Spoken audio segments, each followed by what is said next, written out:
Uh, I was talking to you yesterday. You were saying that this conflict is keeping you up at night sometimes, and that you're really dreading it. And can you expand? Like, what are you picturing? What are you imagining? What is keeping you up? Yeah, well, it's a horror of a completely unnecessary war. This is entirely a war of choice, and that's part of it. It's just that I guess I'm first of all I'm bothered because I'm an American, and this is my government that is doing something that is just completely without any justification. The consequences of which could really be horrific.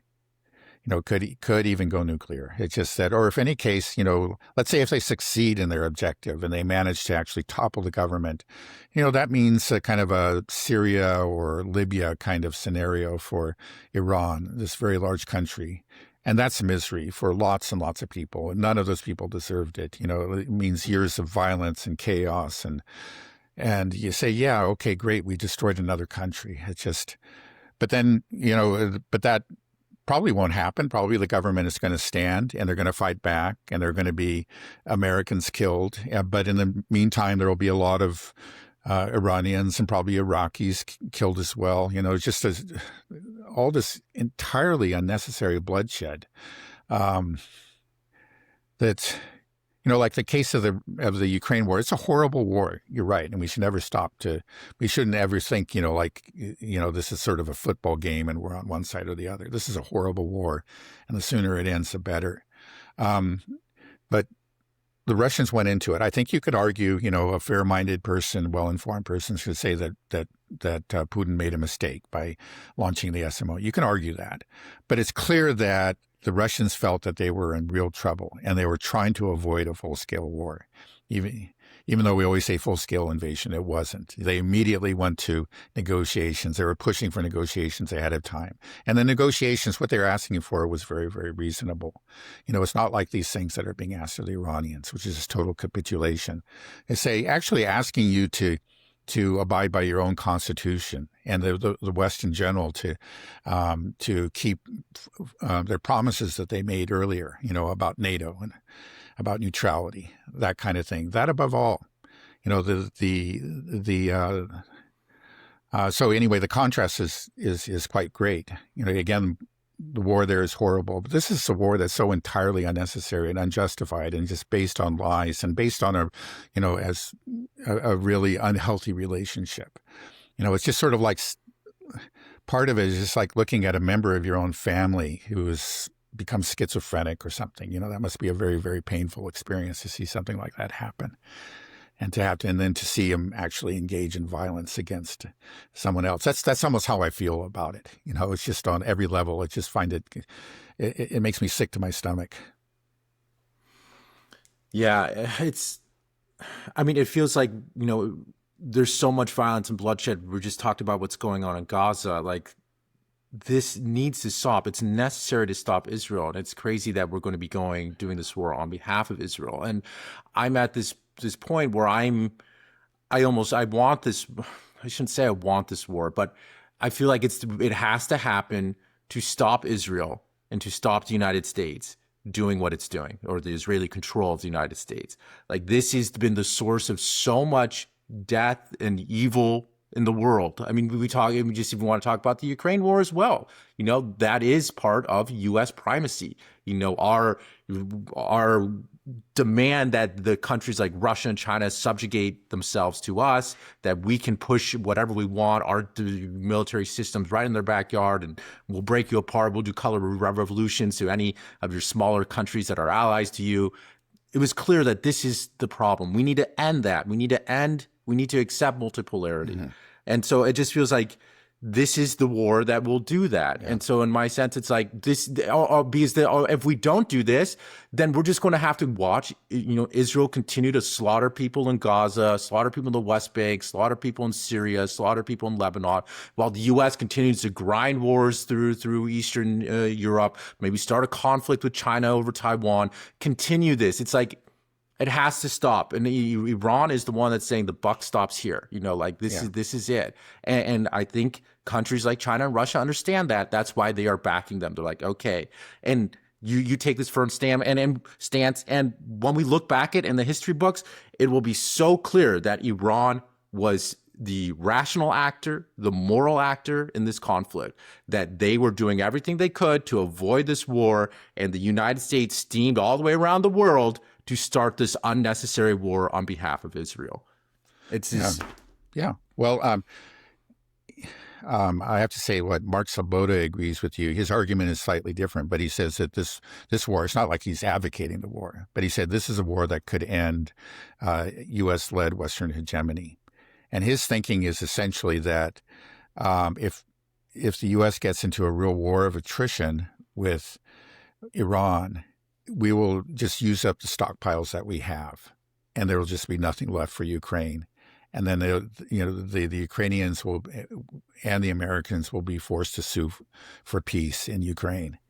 So he feels like this is a war that could have that effect. And that's certainly possible. That's a silver lining. I never want to wish a war on other people, especially, it's not my, I'm not in danger, but it's all those people living in Iran that are going to have to suffer the consequences. But there is a potential. There is a potential that it may be a wake up call, or more than that, it may be I think we've already seen the beginning of the end of U.S.-led Western hegemony, but this would be this would be a real acceleration of that trend. I think there's a very good chance of that. And, that's if we survive this and it doesn't go nuclear, maybe there will be some positive consequences. yeah, the U.S. military with our $1.5 trillion budget, is that possibly to be disentangled, or is it just the only way that this machine, this behemoth that has been marching forward around the world, is if the dollar really collapses and it can no longer fund itself? Yeah. Yeah, I think it's the latter. I think it's just, again, there's just too many people, powerful, wealthy people, are comfortable with the system the way it is. And they maybe hear the arguments about how we need to change, but they don't care. They're doing fine, and it's going to take a real serious crisis, a collapse, a catastrophe, I think, to wake people up. And again, you hope that you wake people up and then they start to do what's needed, but there's always a chance in a crisis that people grab the ball and run the wrong way down the field. We'll have all kinds of craziness come out of it. So it's be careful what you ask for. I think we have to go through that, but it's going to be a scary process. Let me just put it that way. Go through some kind of economic collapse.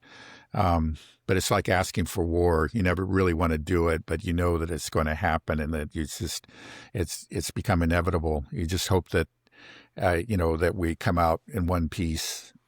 Or maybe in the case of the U.S., one piece wouldn't be the answer. Maybe we need to be several pieces, but we'd manage to survive to the other side. Yeah, you say, of course, we never want war, but the thing is, the U.S. is constantly engaging war, provoking war. The thing that's different is that we don't suffer the consequences directly. Yeah. It's not our people dying. So It's like we don't care. We're killing people around the world constantly, or funding their death, and we're funding this genocide in Gaza. It's the worst thing we've seen, and it is just absolutely horrific. And now the U.S. will suffer consequences in this Iran war, and I think that's what unfortunately needs to happen. But it just, like, I'm an American. These are Americans that are on the bases. There's probably people from my high school that are in the military that might be over there or on a ship or something like this. It's like, I don't want them to die, but it's like I'm in this conflict. I know which is the right side, and it's not my country's side. Yeah. So it's just that's a painful I think thing. That's part of why I just feel so sick to my stomach about this. Say, okay, if this is a war that we really need to fight, I understand we have to fight it. I don't want it, but it's going to be terrible, but it needs to be done. But that's you could have said that about World War II, for example. But you just can't say that about this. There's been no Pearl Harbor or, or any threat at all. Just the argument that somehow Iran is a threat to the U.S. is just beyond absurd. Yeah, and what I am afraid of is that these American men and women that are on these ships or on these bases, that Netanyahu, maybe Trump himself, they want a fair number of them to die. Because if they do, then that will be able to stir up anger in the United States and get this war really going. So a lot more people can die. I feel like that's what it is. And there's an acceptable number. It's like, maybe if we let Iran kill 500, 1,000, sink one ship. We saw what Israel was trying to do with the USS Liberty. We know they don't have qualms with killing American servicemen. So yeah. I don't think Trump wants that to happen. I really don't think so. I think he's always shown the instincts, to avoid that kind of thing. But I think probably Netanyahu was saying, yeah, it would be great, just like he was very happy about September 11th. He said this is going to be good for Israel. So he's probably thinking, something sort of, oh, good, help to talk this guy into a war. The more Americans die, the better. They're going to be. His hope is that will bring Israel and the U.S. closer, and there is a risk of that. Our greatest ally. Yeah. That's just insane. Yeah. Okay. Well, is there anything else you want to talk about, Dad? Well, regarding Iran? Okay. Well, just one other thing I thought was worthy of mention is this kind of a dispute between the UK and the US over this war. The Brits have been expressing reluctance to become involved in this, and they've said that they really don't want the U.S. to use the Diego Garcia base, which is their territory now, but is leased to the U.S. It's kind of a joint UK-U.S. base, but I think Great Britain, at least technically, is the owner of this base, and they could prevent the U.S., at least according to law, according to the agreement they have, from using it. And also, they don't want them to use a base within the UK itself for attacks on Iran. Now, they're saying they're reluctant to do it, so I think they're going to. But I think it's quite remarkable. I mean, this is quite unusual. The UK is usually, out in front, is really eager, like a little yapping dog. Whenever the US is talking about a war of aggression, they want to be a part of it. And, rather than apply the brakes, they actually put their foot on the accelerator. They always urge the U.S. on, and they're make sure that they're involved in it, that some of the planes that are attacking are their planes, that kind of thing. But this time they're expressing real reluctance, and I kind of wonder what that's all about. It's hard to believe that they really care, They say they fear it's a violation of international law, which would be, that it's a war of aggression. But that's never stopped them in the past. They've always been happy to be part of U.S. wars of aggression. So maybe they have real worries about where this war is going to go, and they know it may be very unpopular. So they're kind of signaling to their own population, we're not part of this. We don't want to be a part of this. So don't blame us when the whole thing goes south. Now, we've seen something similar, of course, from the Gulf states, from Saudi Arabia, Jordan. And they've all said that, we won't support operations. You can't use our airspace. Now, some of this, I think Jordan and the Saudi Arabia actually said that before the 12-day war, and it turned out that they actually did cooperate with the U.S. So how real that is, just like how real is the hesitation on the part of the U.K., I don't think it may not be very real. But it's remarkable that the U.K. is even talking this way. And I think that's a maybe further warning, or that this war has not been very carefully thought out, and there could be bad consequences to it, very bad consequences.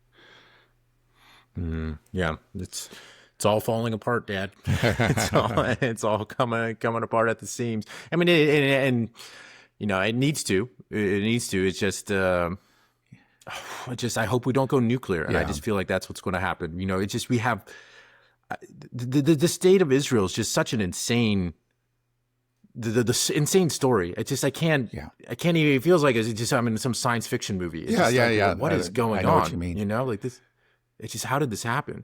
It's also just fascinating just how, all these conflicts lays the seeds for the next conflict. I mean, World War One led to World War Two. World War Two led to the creation of the state of Israel, and now look where we are now. Yeah. It's like we've just gone full circle. It's like, oh, just constantly every 50 years, we're just going to just start killing each other again. I don't get it. It's hopefully, will we always have war? Is this just something that's ingrained in us? Yeah, there will always be war. There will always be conflict. I think that's just human nature.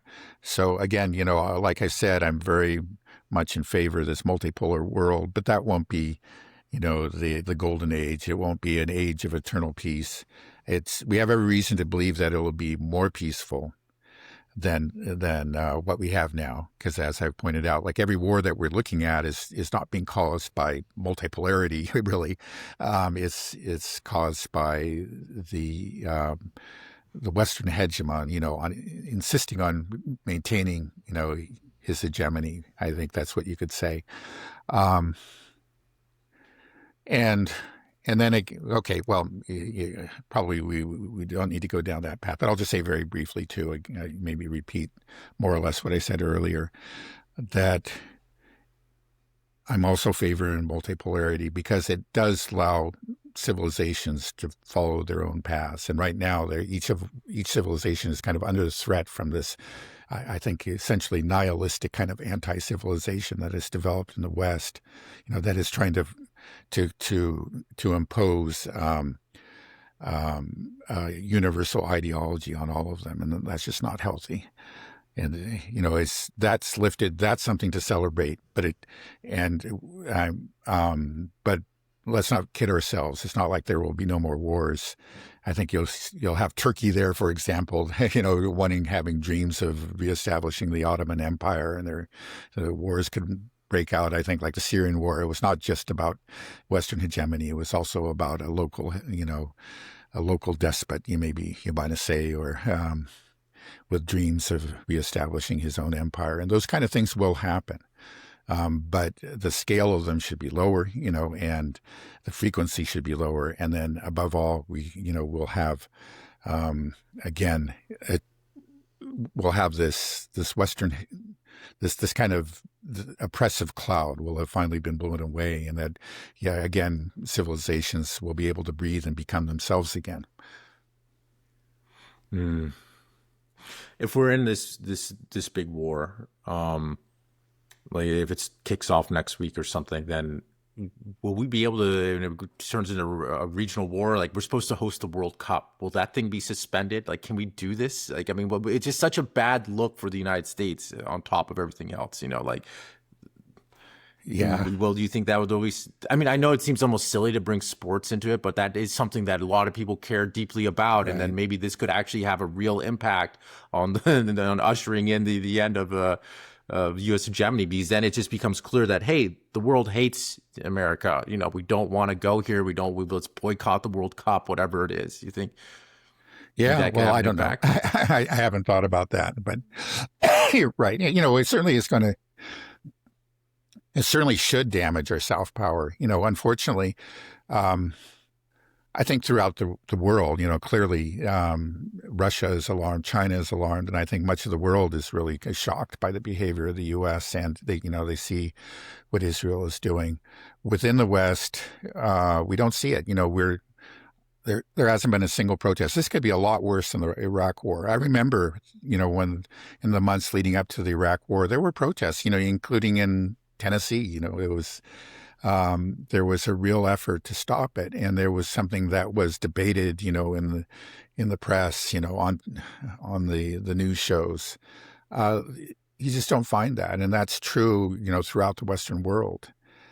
So there's something wrong here. It's not just that we have some crazy people at the top, but there is just this strange apathy or that has spread to the population that's helping to make this all very possible. Maybe again, it's just it has to come home and hit them before they start to understand that this is really serious. It's for them, they just kind of think, well, those are bad people on the other side of the world and it's on TV and I don't care, Right. What if all of a sudden they're like, "Hey, gas prices are high. The World Cup's canceled." Yeah, No, whoa, this is a problem. right, right. Or well, maybe the aliens will come out of the blue and save us. Maybe that's what we got to hope for. Okay, well, maybe we can end it there, Okay. Dad. Unless there's anything else you want to add. No, maybe just one thing that we can um, that may happen soon. Apparently, the Supreme Court may make a decision on Trump's tariffs. We're talking about his, use of the executive orders, and so a lawsuit very popularly was brought against him for that reason, and the Supreme Court has been considering it. They may come out with a decision today. I've heard there's a possibility, or it might be next week. And if they rule against him, and it seems like there's a real chance that they will, again, that would be a kind of a victory for our system to show there's still some integrity in it. Let's hope that they do. But it will cause some real chaos, and it's going to cause a lot of anger, I think, on the part of Trump. He obviously has invested a lot in these tariffs, and for him, they're, it's a big part of his administration and his vision for America. And if he's deprived of this instrument, and worse than that, the U.S. government will actually have to refund all those importers that paid those tariffs over the last several months. So Yeah, we're not doing that. Yeah. So anyway, we'll see. Again, that may be, that will be a test. If that happens, is he just going to accept it, or is he going to look for, some other instrument of presidential power, to impose his will? We'll see. Yeah. Do you think that the likelihood of us going to war with Iran increases even more once the Supreme Court says, like, hey, you can't do these tariffs? He's like, well, screw that. Boom. Yeah. Yeah. Well, that's, again, I think that's always a problem. It's within democracies is that, often these domestic issues are intractable. They require a lot of coalition building and whatever. And people like Trump that are impatient with it and not very good at it. And it's much easier to be commander in chief. It's just you issue these orders and boom, that must give you a sense of real power. You do have real power when you do that. And those huge, aircraft carriers and this massive fleet is, steaming across the seas towards the Arabian Sea. And you say, well, nobody can stop me from this. And that's basically true, unfortunately, in spite of what Thomas Massie and Ro Khanna are trying to do. Okay. Yeah, it's not looking good, Dad. The Epstein files, this Supreme Court ruling, aliens. It's clear that this all means Iran war. That's what it adds up to me. Maybe the aliens will come out of their flying saucers and stop the war. It's bad that's what I'm hoping for at this point. That means we're really, really grasping for straws. Okay. All right. Well, let's have a good weekend and pray that war doesn't break out over the weekend. Okay. All right. Have a good rest of your day. I'll talk to you too. soon. Bye-bye. All right. Bye-bye.